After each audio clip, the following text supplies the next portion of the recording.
네, 안녕하세요. 오늘은 이어질 이야기를 쓰는 방법을 알 수 있다에 대해서 한번 배워보도록 하겠습니다. 네, 먼저 제시된 이야기를 한번 읽어보도록 하겠습니다. 네, 이 이야기를 읽고 뒤에 이어질 내용을 상상해 써보는 문제인데요. 1번부터 3번까지 같이 한번 풀어보도록 하겠습니다. 네, 언제나 등에 짐을 잔뜩 져 나르는 당나귀가 있었습니다. 어느 날 소금자루를 짊어지고 개울을 건너던 당나귀는 그만 발을 헛디뎌 개울물에 풍덩 빠지고 말았습니다. 개울에서 나온 당나귀는 깜짝 놀랐습니다. 소금이 물에 녹아 짐이 가벼워졌기 때문입니다. 당나귀는 아주 가뿐하게 돌아왔습니다. 며칠 뒤 당나귀는 또 소금자루를 나르게 되었습니다. 물에 빠져서 소금이 모두 녹게 만들어야지. 당나귀는 일부러 개울물에 빠졌습니다. 그래서 이번에도 편하게 돌아올 수 있었습니다. 그러던 어느 날 당나귀는 솜을 나르게 되었습니다. 그날도 개울 한가운데쯤 왔을 때 당나귀는 일부러 개울물에 빠졌습니다. 네, 여기까지 이야기가 나와 있는데요. 뒤에 이어져서 이야기가 어떻게 될지를 상상하면서 문제를 해결해 보도록 하겠습니다. 네, 먼저 문제 해결에 앞서서 이어질 이야기를 쓰는 방법에 대해서 한번 알아보겠습니다. 네, 이어질 이야기를 쓰는 방법. 첫 번째, 일이 일어난 차례를 생각하며 쓴다. 일이 일어난 차례를 고려하면서 이야기를 써야겠죠. 두 번째, 앞의 내용과 잘 어울리도록 내용을 쓴다. 세 번째, 인물의 성격이나 하는 일을 생각해서 쓴다. 네 번째, 인물이 처한 상황을 고려해 이어질 이야기를 상상해서 쓴다. 네, 앞선 이야기에서는 인물이 누구였나요? 네, 당나귀였죠. 이 당나귀에게 일어난 사건들을 고려하고요. 또 당나귀의 성격을 고려하면서 이야기를 이어 써주면 좋겠습니다. 네, 그럼 문제를 한번 풀어보도록 하겠습니다. 위 이야기의 내용을 빈칸에 정리하여 보세요. 네, 순서대로 이야기를 정리해 보도록 하겠습니다.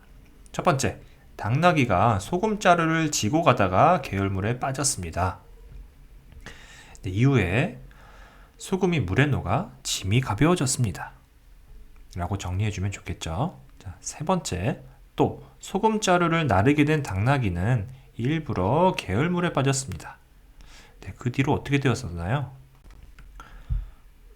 네, 이번에도 소금이 물에 녹아서 편하게 돌아왔습니다. 네, 두 차례 소금이 물에 녹으면서 당나귀는 편하게 돌아올 수 있었습니다. 그리고 나서 다섯 번째, 어느 날 솜을 나르게 된 당나귀는 일부러 개울물에 빠졌습니다. 네, 이후엔 솜을 나르게 되었는데요. 이제는 물에 빠지면 가벼워진다는 것을 알고 일부러 개울물에 빠지게 되었죠. 네, 그렇다면 상상한 장면을 넣어 이야기의 뒷부분에 이었을 내용을 정리해 보도록 하는데요. 2번 문제. 자, 이 뒤에는 어떤 내용이 올 수 있을까요? 네, 당나귀는 일부러 지금 계열물에 빠졌습니다. 네, 앞의 내용과 잘 어울리도록 써야 되겠죠. 그리고 재미있는 것도 중요한데요. 어떻게 보면 교훈이나 감동이 나타나도록 이야기를 만들어주는 게 더 좋을 것 같습니다. 영상을 잠시 멈추고 여러분이 뒷부분 내용을 한번 써보고요. 그 이후에 선생님과 함께 선생님이 써본 그런 내용을 같이 한번 살펴보도록 하겠습니다. 네, 모두 썼으면 2번부터 한번 차례대로 살펴보도록 하겠습니다. 네, 일부러 계열물에 빠진 뒤에 선생님은 솜은 물을 빨아들여서 짐이 더 무거워지죠. 그래서 짐이 더 무거워졌습니다. 라고 써봤습니다. 3번. 물에 젖어 무거워진 솜을 싣고 낑낑대며 걸었습니다. 그리고 나서 4번. 이렇게 깨달음을 얻은 거죠. 다시는 꾀를 부리지 않고 물에 빠지지 않기 위해 다리를 조심조심 건넜습니다. 네, 꾀를 내지 않고 그 다음부터는 조심히 건넜다라고 한번 써봤는데요. 여러분은 어떤 내용인지 굉장히 궁금하네요. 네, 이어서 3번.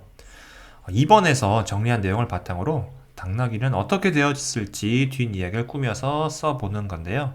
앞에 2번에서 정리한 내용을 자연스럽게 이야기 형태로 여러분들이 써주면 됩니다. 선생님의 예시를 한번 살펴보도록 하겠습니다. 짐이 가벼워졌을 거라 생각하고 벌떡 일어난 당나귀는 깜짝 놀랐습니다. 짐이 어제 실었던 소금자루보다 훨씬 무거워져 버렸기 때문입니다. 당나귀는 소금이 덜 녹았다고 생각하고 다시 한번 개울물에 풍덩 빠졌습니다. 하지만 솜은 물을 잔뜩 빨아들여 처음 실었던 무게보다 더 무거워졌습니다. 당나귀는 물을 잔뜩 먹어 무거워진 솜을 지고 끙끙대며 걸어갔습니다. 그 이후부터 당나귀는 다리는 건널 때마다 다리에 힘을 주고 조심조심 건너갔습니다. 이렇게 한번 이야기로 써봤습니다. 여러분들도 자연스러운 흐름이 되도록 이야기를 한번 잘 꾸며서 써보도록 합시다.